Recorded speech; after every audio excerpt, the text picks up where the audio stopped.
Welcome to the Audacity to Podcast, episode 101, behind the scenes look at complicated podcast episodes.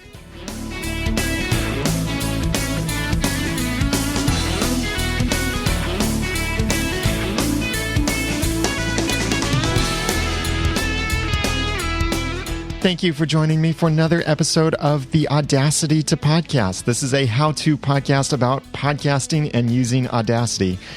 I'm Daniel J. Lewis, and this is where I give you the guts and teach you the tools to podcast with passion, organization, and dialogue. And this 101st episode of the Audacity to Podcast is sponsored in part by GoToMeeting with HD Faces. And I'll tell you more about them in just a moment. But recently, if you haven't heard it yet, go back and listen to the 100th episode of the Audacity to Podcast over at theaudacitytopodcast.com/100, 100. Interesting little tidbit. I had to test to make sure my special linking system I'm using so that I can do /100 because I'm not just using PrettyLink.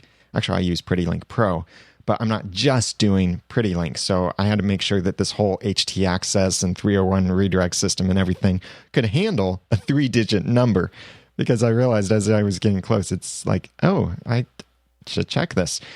I'll figure out if I need to ever worry about handling a 4-digit number if any of my podcasts will last into 4 digits. That really depends. That's a long ways from now.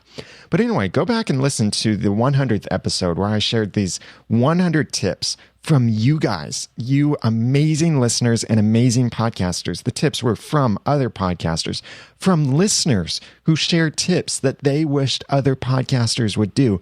It was fantastic. It was amazing. These other podcasters are having success in so many areas, and these are their tips that they gave to contribute to the 100th episode. So I'm hugely grateful for all of those tips. And they are fantastic tips too. And check out all of the podcasts that are linked there. In the show notes, you can go and see every tip, who it came from, and their podcast if they have a podcast or a website. So check out those people. Thank them for their support. Go listen to their podcast too. There were so many great ones there. And so I want to take you on a behind the scenes look at that episode because I've gotten several emails from people asking, how did I do that? How did I coordinate that? Or some emails from people saying, wow, that must have been complicated. And it was complicated. So I thought, this would be something good right after I've shared this to share with you a way that you could manage something like that or a little bit more of my experience. Now, in this, you're going to hear me say a lot in the first person. I did this. I did that. I didn't do this. I should have done this. That's because this is totally my experience with this. So I want you to learn from my experience, a behind the scenes look at how I did this, and you can learn from this. You'll learn from some of my mistakes that I'll share, and you can learn from some of the things that I thought I did that worked well, and I'm glad I did, and some of the things I wish I didn't do or did differently. So before I get into that, though, I want to tell you something I believe about. I believe that to be successful in business, you really need to be able to communicate with the people you're working with. I mean, that's like, duh. But some people forget that. And I believe that to communicate effectively, it needs to be face-to-face with your clients and colleagues and coworkers. But is that possible very often? Many times it seems like it's not possible because you've got people in all kinds of places all over the world, and it makes it so hard to discuss your plans and share ideas and see things come to life. But it is possible with GoToMeeting with HD Faces. This is a hugely simple way to meet with your clients, colleagues, coworkers, and collaborate with them in real time online. So no matter where they are, they can connect to your meeting. Even if they don't have an internet connection, they can pick up a phone and dial into your meeting. It's that simple and that thorough and powerful in how it works. GoToMeeting with HD Faces, which is by Citrix, great company there, they make great products, gives you and your team the ability to meet face-to-face with high-definition video cameras and share and collaborate on documents, share a screen, share a presentation, share links with each other through a chat room, join phone calls into this. It is so easy, and it really makes it great to be able to meet face-to-face with other people. And I believe that you can be a success by meeting face-to-face with other people.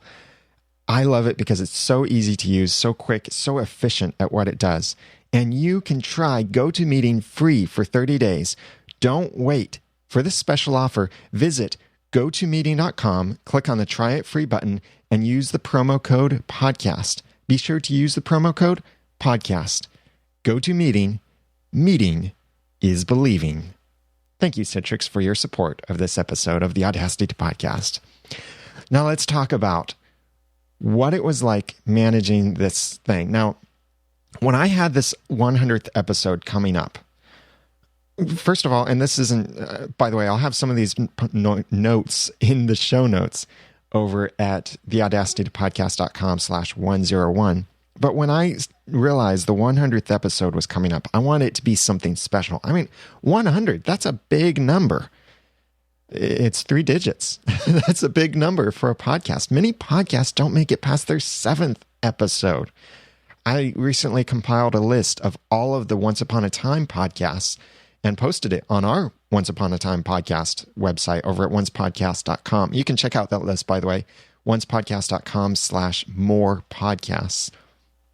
And when I compiled that list, I even saw how many Once Upon a Time podcasts did not make it past their first episodes. I would see an episode here, an episode there, something on YouTube, something on Tumblr, something on a blogger site.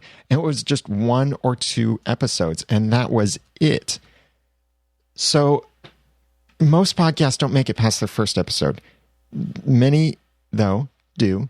And when you reach a big milestone, make it something special. And so that's what I wanted to do with the Audacity podcast, is the 100th episode being something special, not just hey, this is how I got here. This is what I did. This is what the Audacity podcast has done for me. This is a little history lesson. No, I did that. That was my, 80th episode, 90th episode, something like that.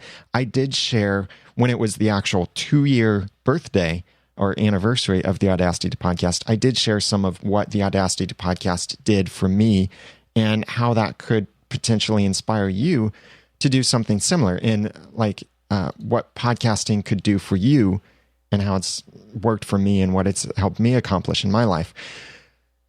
So that was my 2-year anniversary podcast. For my 100th, I wanted it to be something special, something extremely valuable for you, the listeners. So I came up with this idea of 100 podcasting tips for the 100th episode. And I thought it worked pretty well. But boy, was it complicated. And my Once Upon a Time podcast over at oncepodcast.com is also very complicated because I received so much feedback, so much stuff to try and incorporate, so many notes and all of this. So I thought it'd be good to help you learn a way. Now, by the way, that episode I was referring to, the 2-year episode, was episode 84, how I talked about how podcasting led from a hobby to a dream. You can check that out at theaudacitypodcast.com/84. So here are some of the things I did well, I think, with planning that 100th episode. First of all, I planned ahead. I decided what I wanted to do for the 100th episode ahead of time. Figuring this out right after the 99th episode would not have worked. It would have flopped trying to collect 100 podcasting tips in just a few days. That would not have worked well. So I had to plan ahead. Decide exactly what I'm going to do, how I'm going to do it, or for the most part, how I'm going to do it. Then I also requested the feedback, the podcasting tips, early and often. Keep that in mind. Whenever you want feedback from people, request it often. And if you have something big coming up, request it early. So when was it when I started talking about the 100th episode? I think it was about episode 84. I started talking about the 100th episode and saying, send in your tips. I sent out a couple emails to my email subscribers. You can join that list, by the way, over at theaudacitypodcast.com, where I send out podcasting tips straight to your email box. I will not spam you. Don't worry. I might occasionally mention a product that I think might be useful to you, but you won't be spammed or privacy infringed or anything like that. But I sent it out early and often. If I just asked several weeks ago for feedback that one time, that would not have been good enough, because listeners might skip an episode, they jump in along the way, they forget, anything like that. Really, listeners need to hear things several times for it to start kicking in and be memorable. Like, how many times have I had to spell things for you to remember how to spell it? Like certain things, like maybe my Twitter name, the ramen noodle, or certain things, the web address. How many times did it take you to hear? Or just look at commercials on TV. How often do they repeat the phone number or the website address? They repeat it at least, or they say it at least 3 times so that you will remember it better. So when you need something from your listeners, feedback, whatever, request it early, request it often. With our comedy podcast over at cleancomedypodcast.com, we've decided that an upcoming episode will be about funny camping stories. So I requested that not 1 episode in advance, but at least 2 episodes in advance to let people know we're going to do this. And in fact, the way I'm going to do it, that is we will tell some funny camping stories, which will inspire our listeners more and give them more opportunity to send in theirs. So I requested that feedback early, and I requested it often in every episode. I was excited about it, excited about what was coming, and reminded everyone that I needed podcasting tips and what kind of rules those tips needed to follow. Then, when I received these tips and I was editing these things, in Audacity, I created Audacity chains, which I talked about in episode 95 of the Audacity podcast. Audacity chains that help you save time in Audacity, and that you can chain these things together, actions or little scripts that you can run. They're really easy to make. It doesn't require programming knowledge or anything like that. But I made a couple chains for what I was doing that was repetitive with editing podcast feedback. Like every voicemail I received, what I would do is I would compress it, or I would first squash it into mono, because some files were stereo, some were mono. But I want everything to just be mono, just to make it easy to manage. So I pushed it, mixed it into mono, and then I would normalize it. Then I would run Chris's dynamic compressor on it, and then I would renormalize it. Now, I don't normally do that, normalize, compress, normalize, except on feedback, because feedback is a lot less predictable on volume levels than what I record. So I did that multi-step process. So I created an action for that. More than just creating a chain for that, is I also customized keyboard shortcuts that I would need for this. So instead of always having to go to the file menu and choose apply chain and then pick the chain and then edit, I figured out keyboard shortcuts. I set up on my computer, which is a OS X Mac computer, I set up Command Control X to be my keyboard shortcut for chains. That's what it is right now. I might change that later again in the future. But so I could just open a file, press Command Control X, and then my chain, whichever chain I used most recently, would be selected. So I press Tab and Spacebar, and then it would apply that chain right away to my audio that I had in that project. And so that worked really well for managing that for me. But I also made a keyboard shortcut for anything else I would run, like my normalization. There were some things where I decided this just simply needs to be normalized. Their voice, their audio doesn't need to be recompressed. All I need to do is normalize this to -1 is my level that I normalize things to. So I had Command-Shift-L be my normalization. And why L? Well, because every time I think of normalization, I actually think of leveling. So in my mind, I just thought, well, Command-Shift-L works. And also, pretty much anything with an N in it is already taken in Audacity. Command-N or Control-N on Windows, Shift-N, Control-Shift-N, all of that. Pretty much all of them are taken. So I just thought, L, I level things out or level it to a certain level. Works well. So these keyboard shortcuts and the chains really helped me run through these things a whole lot faster. That's what episode 95 was about. creating chains in Audacity in order to speed up your workflow and do things, repetitive things, a lot faster. And that helped me a lot with all of these files because I had about 85, when I was finished filtering them out, I had about 85 different audio files. So this made it a lot faster to manage these things. Then I had a master guide for all of these podcasting tips and the feedback in a draft post inside of WordPress. These would be my show notes. So I could go ahead and format them the way I needed them to be, insert the links I needed to be there. So it would make it a lot quicker to publish when I was finished. Writing my show notes directly into WordPress work really well because I also don't have to worry about formatting if I carry it over from Google Docs or from Workflowy, which Workflowy, by the way, new tool that I'm using, and I really like it for managing lists. Not so much for writing podcast show notes, but sometimes preparing podcasts. Workflowy is working really nice. You can use my referral link for that at theaudacitypodcast.com/workflow. And that's a Y at the end. Workflow and the letter Y. theaudacitypodcast.com/workflowy. And I'll have this link and the other links I've mentioned in the show notes at theaudacitypodcast.com/101. So then I used those show notes that were in WordPress as my master guide. I had it all numbered using just WordPress numbering system so I could easily move things around. And so I could see I'm on number 1, I'm on number 2, on number 3. Now, if you watched me do the show live, then you might have noticed I messed up my numbering here and there because I realized, I moved something, but I didn't fix the numbering here. So that will tie into one of the things I wish I did differently, which I'll cover those in a moment. But have something like that as a master guide, and it can really help you, especially if that master guide is already for you, written for you inside of WordPress. It makes publishing your episode a whole lot better. So since that was in WordPress, all I pretty much had to do once I finished recording the 100th episode is make my quick edits, export it, convert it to MP3, and then upload it.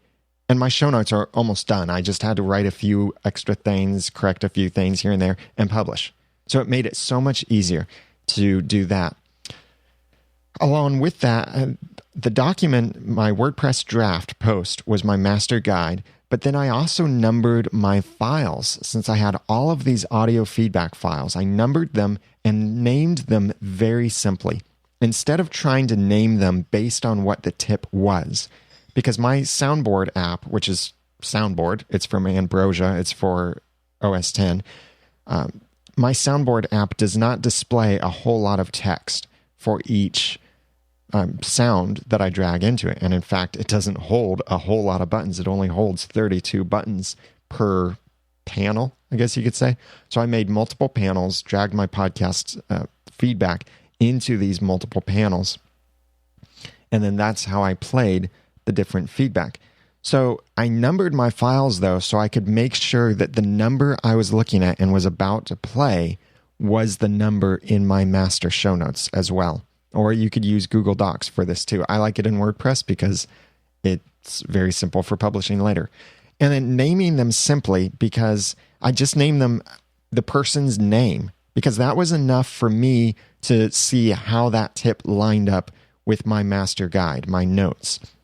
Although some people like Max Flight, John Wilkerson, David Jackson, and a few others sent in multiple tips, it just having their name was enough that as I spread things out, it was easy to know, yes, that lines up with that, so that's fine. If I numbered them and named them in a more complex way, it could be a lot harder to do this because it's like working with long file names on a computer. Although it works, sometimes it doesn't work well, where the file name doesn't display fully, it gets cut off, all of that. So that's why I numbered them and named them very simply. I also, in my master guide, I summarized everyone's feedback. Some feedback, or most of the feedback I received was audio form. Some of it was written form. Some of it, they sent me their tip as written form along with their audio form. So what I did is I summarized everyone's tip. I thought, how could I make their tip in general about the length of a tweet so a single tip could be tweeted? I put that there and made sure I got their names and their spelling right and verified their links. Some of them said their web addresses, like, hi, this is Daniel J. Lewis from the Audacity to podcast.com. Some of them might have just said, hi, this is Daniel J. Lewis from the Audacity to podcast. And my tip is, so I went and checked their links, searched for it, and in a couple cases, I had to email them back and say, what was your actual link? I heard the name of your podcast, but I can't find your site. So I verified their links, included it in all of this. That way, again, it made it really easy when I published this, that it was thorough. It was very helpful for you, the listeners, to be able to see who sent these tips and connect with them. And it made it easy for me, again, to track along with this. So these are some of the things I thought that I did well for the 100th episode. Let me tell you some of the things I didn't do so well that I really wish I had done differently. I should have sorted the feedback earlier as I received it. I am terrible. Well, actually, I'm really good at procrastinating. And so I waited a bit too long to actually start sorting the feedback and writing it into the show notes early as I'm receiving it. Because if I had done that, then I could have spotted duplicates earlier. I could have notified people saying, hey, your one and only tip was a duplicate. Would you like to give me something else instead? I could have verified certain information earlier, spotted holes that I had here and there where something was just missing, or where the way I had to edit someone, it just didn't sound right. And so I could have asked them, hey, can you re-record this real quickly for me? So I could have saved some frustration there by doing things early. And so much of so many podcast frustrations can be so easily avoided by getting to them early and often. Anytime you have feedback for a podcast, it works so much better if you can try to sort and incorporate that feedback into your show notes early. I try to do this, and when I do this with any of my podcasts, I feel like I have better podcast episodes. I know more easily what feedback applies to that episode, what I'm going to use. It's like placing the feedback on the map or on the timeline of what's going to get used, and then I end up using it. So if I'd done this earlier in the process, then I could have saved the frustration of trying to organize these things. Like when I received multiple tips from several people, that was great, by the way, several tips from several people. But when I receive 12 tips, for example, I think I received 12 tips from someone, or somewhere around 10. I had to then figure out, how can I space this out so it's not just this one person over and over and over and over and over again. I want to space these things out a bit more. So I would need to go through and say, okay, I need them in the 1 through 9 range, in the 10s and the 20s, in the 30s and the 40s and the 50s, etc. So that meant moving things around a lot. And doing this early would mean I could just go through and say, okay, they sent me 10 tips. Tip 1 is number 5. Tip 2 is going to go in 16. Tip 3 is going to go in 24. And so on, like that. I could have done something like that if I'd approached it earlier instead of waiting until the last few days to work on it. Also, one of the tips that someone sent in was rehearse. That's what I should have done. I was a little bit leery about trying to play almost 100 audio clips and read from a list of 100 different things. I was concerned about, might I confuse the numbering? Might I have mixed up something somewhere along the way, even though I was trying to be really careful and numbering everything and making sure it lined up to my master notes? But I still messed up when I was doing the recording. Now, if you listen to it from the download, then you didn't hear those mess ups because it was really easy to fix in that case. But I mixed up my numbering while doing this live.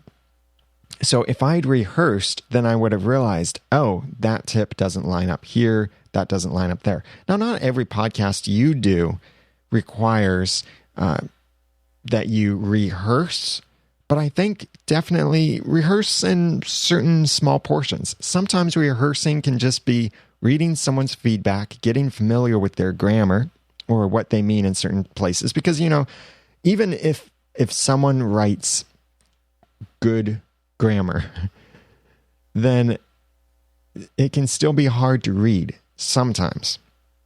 A line break can throw you off, and line breaks are unpredictable in the digital world. Or a certain word might be hard to pronounce. You might slip over a certain word here or there that just sometimes your tongue is tied that day. So rehearse these things, even just the pronunciation of their name or how you want to introduce their feedback. Rehearse these, and it will go so much smoother in your actual podcast. So those two things, I think really, if I'd done those better, then so many of my frustrations with trying to do this 100th episode would have been completely eliminated just by simply going through the feedback early as I received it and rehearsing some of the information. For my other podcasts, especially my Once Upon a Time podcast, I receive a lot of feedback for the Once Upon a Time podcast. We're in the top podcasts in iTunes for Once Upon a Time. And so we receive a lot of feedback. Some of it's great, and I really want to incorporate it. Some of it's just opinions, like, oh, I really like this episode. I really thought this was funny, and this and this and that. And so I need to sort through this stuff and decide, what are we going to use? What can we fit in? What fits in with an outline? What's relevant to this episode that we're going to talk about, this TV show episode? So sorting that early makes it a lot easier than just the day of going through and having 50 emails to try and figure out, which one are we going to use? And, there are so many emails here. I don't want to go through all of these. Instead, going through it as I receive it, I receive the email, look at it. Yeah, this looks great. I'll put it here. It works so much better. So I hope that this inside look at this complicated podcast episode can help you out when you're doing complicated episodes. You might not be doing 100 tips from 100 different people. You might just be receiving a lot of feedback from people. Or maybe you just have a lot of random ideas about different episodes or a single episode. Maybe you're just looking for a way that you could make your complicated episodes be a little bit simpler to manage and maybe end up doing some less post-processing or post-production after you've recorded. So I hope this has been helpful for you. You can check out some of the links in the outline that I shared with you in the show notes over at theaudacitytopodcast.com/101 and get those links that I mentioned. Also, check out podcastawards.com very soon. The nominations are closed, but the voting will start on November 1st. So that's 2012, that is. So for the 7th annual Podcast Awards, I'm really hoping that several of our podcasts have made it into the finalist positions. But regardless of which of our podcasts have made it in, please look out for the Podcast Awards starting on November 1st. You can vote every day for your favorite podcast. So go there every day starting on November 1st. Vote for your favorite podcast, and I'd really appreciate it if any of ours made it in, that you vote for us. I'll certainly come back and tell you which of ours made it in, and I'll also recommend what I will be voting for in different categories of the Podcast Awards. So you'll be able to check that out at podcastawards.com. I don't know yet if I will be going to New Media Expo in Las Vegas. I'm a bit back and forth on that. None of my sessions have been approved for it. But there are some other opportunities I have to be there, especially if I make it as a finalist in the Podcast Awards. And also I might be heavily involved in some stuff with Tech Podcast Network over at CES, which is happening the same week as New Media Expo. But if you're going or thinking about going to New Media Expo, then please use my affiliate link, and that will help support maybe my efforts and maybe help pay for me to go, but it will help you get your ticket. And the early pricing and discounts, well, they're starting to end very quickly. So you need to go over as quickly as you can to theaudacitytopodcast.com/NMX. theaudacitytopodcast.com/NMX. That stands for New Media Expo. And you can register for New Media Expo over there. And I'll have a promo code as well in the show notes over at theaudacitytopodcast.com/101. And that promo code will help you save a little bit more money on your registration for New Media Expo. And if you're going to CES, I'd love to see you there too, if I end up making it. But let me know if you're going to either of these conferences, and we'll get to see. So check out the show notes for this episode. Please follow me on twitter.com/theramennoodle. And if you haven't already, subscribe to the podcast to receive every episode automatically. Please do that, especially in iTunes. And I'd love some ratings and reviews in iTunes. You can go to theaudacitytopodcast.com/iTunes to leave some reviews there, especially if you're from Australia. I'd love some nice reviews from the Aussies down there, down under. Go to theaudacitypodcast.com for all of the other podcast episodes over there. Subscribe to the newsletter to receive podcasting and Audacity tips delivered free in your email inbox. And also get the show notes for this episode at theaudacitypodcast.com/101. You can join me live when I record the Audacity Podcast on Mondays at 2 p.m. Eastern Time. That's currently GMT-4, but will change to GMT-5 soon. And now that I've given you some of the guts and taught you some of the tools, it's time for you to go podcast with passion, organization, and dialogue. I'm Daniel J. Lewis. Thank you for listening.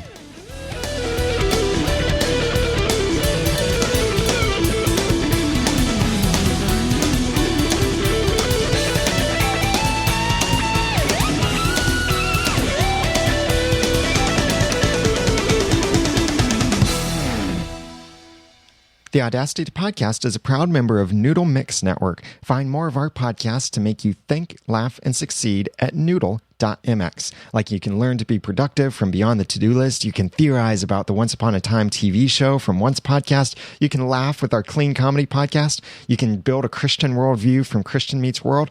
And we're bringing back Are You Just Watching? So check out our podcasts over there to make you think, laugh, and succeed at noodle.mx.